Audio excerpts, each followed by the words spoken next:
how do you open voice memos on the iPad? Let's talk about it. Let's get started.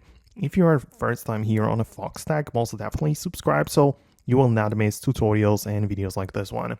So Voice Memo is an application which is built into the iPad. It is part of the, apps which are pre-installed.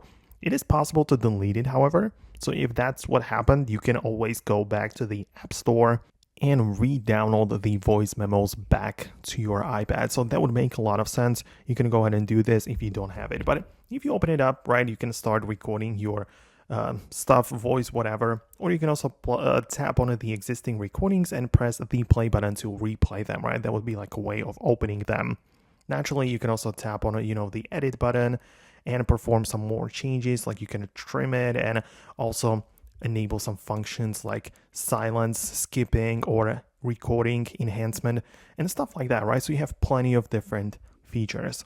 On the other hand, you might also have some voice recordings stored in the Files application. You can see that there are some recordings or MP3 files in there, and you can hold down on that individual file, click on Open With, and it's going to give you all of the different apps which you can use to play that, right? So if you do not have anything to play your audio recordings, make sure to get something from the App Store. You can see I'm using the VLC media player, which can play literally anything.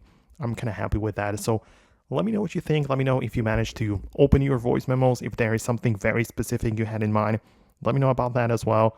Thanks for watching, and I'll see you later in the upcoming videos as well.